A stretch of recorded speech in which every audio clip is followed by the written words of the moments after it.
अथ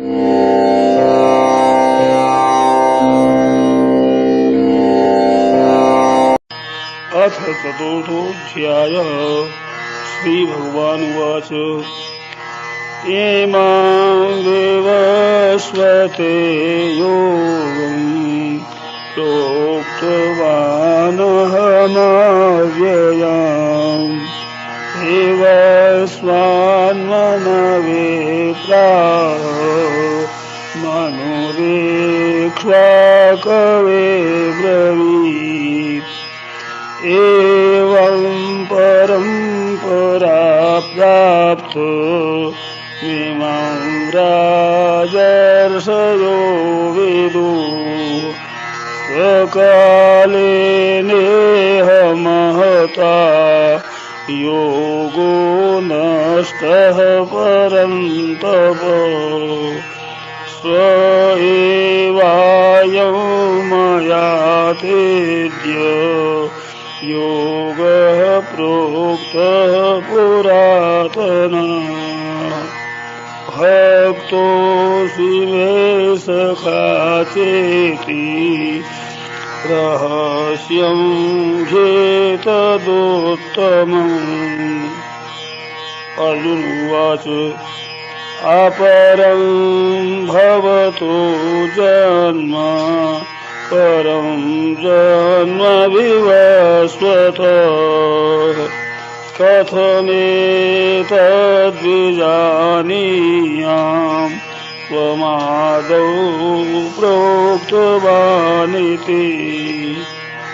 श्रीभगवानुवाच बहूनि मे व्यतीतानि जन्मानि तव चार्जुन तान्यहं वेद सर्वाणि न त्वं वेत्थ परन्तप। अजोऽपि सन्नव्ययात्मा भूतानामीश्वरोऽपि सन् प्रकृतिं स्वामधिष्ठाय सम्भवाम्यात्ममायया।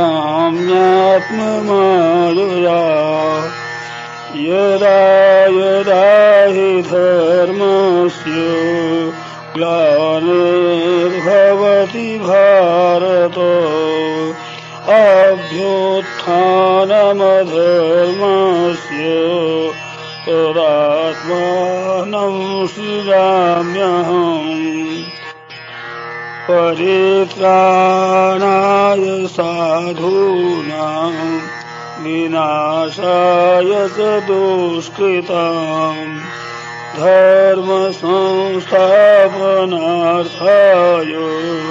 सम्भवामि युगे युगे।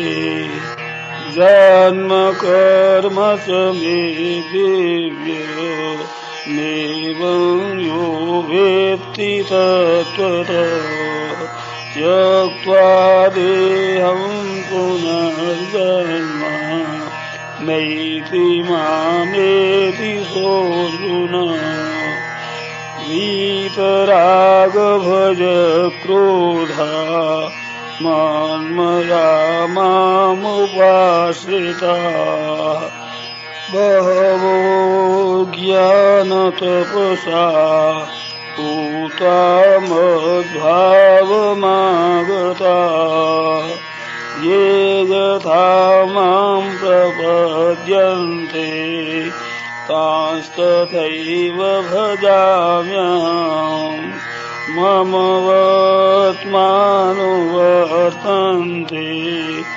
मनुष्याः पार्थ सर्वशः काङ्क्षन्तः कर्मणां सिद्धिं यजन्त इह देवताः। क्षिप्रं हि मानुषे लोके सिद्धिर्भवति कर्मजा चातुर्वर्ण्यं मया सृष्टं गुणकर्म विभागशः तस्य कर्तारमपि मां वेद्य कर्तारमव्ययम् न मां कर्माणि लिम्पन्ति न मे कर्मफले स्पृहा इति मां योऽभिजानाति कर्मभिर्न स बध्यते एवं ज्ञात्वा कृतं कर्म पूर्वैरपि मुमुक्षुभिः कुरु कर्मैव तस्मात् त्वं पूर्वैः पूर्वतरं कृतम् किं कर्म किमकर्मेति कवयोऽप्यत्र मोहिताः तत्ते कर्म प्रवक्ष्यामि यज्ञात्वा मोक्षसे शुभात् कर्मणो बोद्धव्यं च विकर्मणा अकर्मणश्च बोद्धव्यं गहना कर्मणो गतिः कर्मण्यकर्मय पश्येदकर्मणि च कर्मय स बुद्धिमान् मनुष्येषु स युक्तः कृत्स्नकर्मकृत्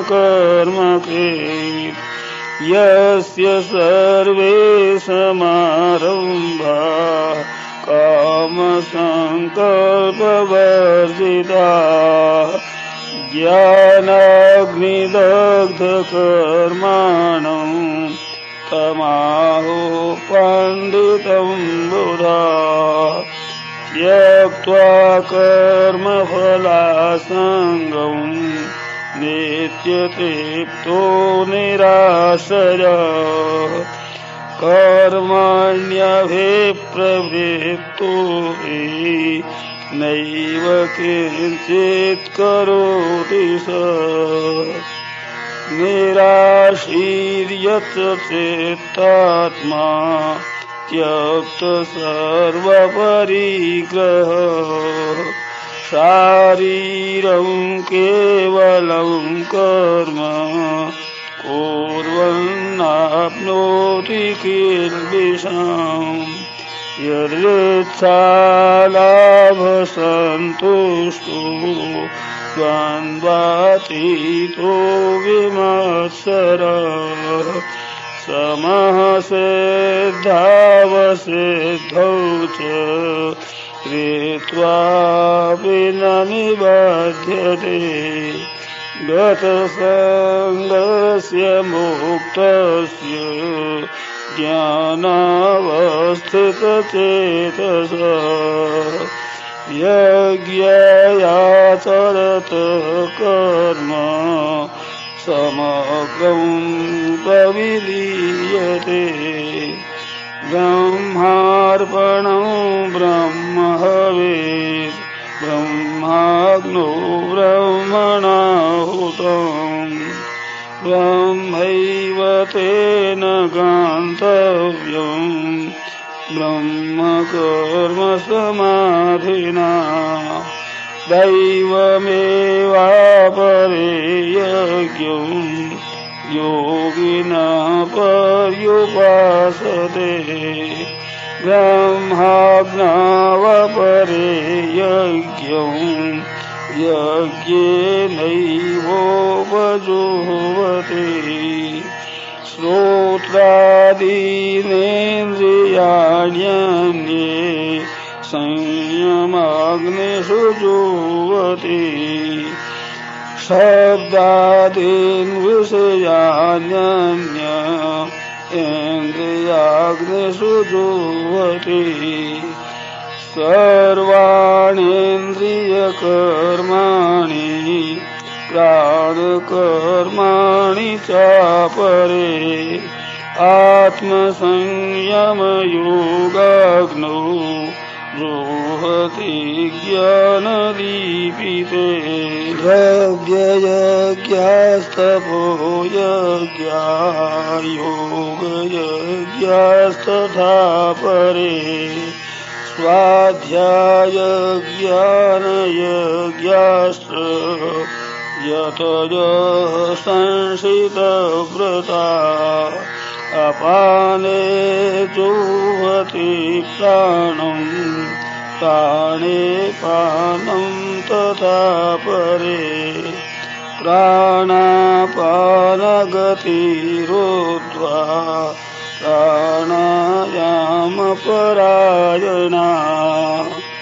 अपरे नियताहारा प्राणान् प्राणेषु जुह्वति सर्वेप्येते यज्ञविदो यज्ञक्षपितकल्मषाः यज्ञश्रेष्ठामृतभुजो यान्ति ब्रह्म सनातनम् नायं लोकोऽस्य यज्ञस्य कुतोऽन्यः कुरु सत्तमा एवं बहुविधा यज्ञा वितता ब्रह्मणो मुखे कर्मजान् विद्धितान् सर्वानेवं ज्ञात्वा विमोक्ष्यसे श्रेयान् द्रव्यमयाद्यज्ञास्यानयज्ञः परन्तप सर्वं कर्वाखिलं पार्थ ज्ञाने परिसमाप्यते तद्विद्धि प्रणिपातेन परिप्रश्नेन सेवया उपदेक्ष्यन्ति ते ज्ञानं ज्ञानिनस्तत्त्वदर्शिनः यज्ञात्वा न पुनर्मोहः नैवं यास्यसि पाण्डव येन भूतान्यशेषेण द्रक्ष्यस्यात्मन्यतो मयि अपि चेदसि पापेभ्यः सर्वेभ्यः पापकृत्तमा सर्वं ज्ञानाप्लवेनैव विलीनं सन्तरिष्यसि यथैधांसि समिद्धोऽग्निः भस्मसात् कुरुतेऽर्जुन ज्ञानाग्निः सर्वकर्माणि भस्मसात् कुरुते तथा न हि ज्ञानेन सदृशं पवित्रमिह विद्यते तत्स्वयं योगसंसिद्धः कालेनात्मनि विन्दति श्रद्धावान् लभते ज्ञानम् तत्परः संयतेन्द्रियः ज्ञानं लब्ध्वा परां शान्तिं मतिरेणाधिगच्छति अज्ञसासद्दधानस्य संशयात्मा विनश्यति नायं लोकोऽस्ति न परो न सुखं संशयात्मनः योगसंन्यस्तकर्माणं ज्ञानसंच्छिन्न संशयम् आत्मवन्तं न कर्माणि निबध्नन्ति धनञ्जय तस्मादज्ञानसम्भूतं हृष्टं ज्ञानासीनात्मनः चैत्वैनं संशयं योग मातिष्ठोत्तिष्ठ भारत मातिष्ठोत्तिष्ठ भारत। ओम तत्सत्। श्रीमद्भगवद्गीतासु उपनिषत्सु ब्रह्मविद्यायां योगशास्त्रे श्रीकृष्णार्जुन संवादे ज्ञान कर्म संन्यास योगो नाम चतुर्थः।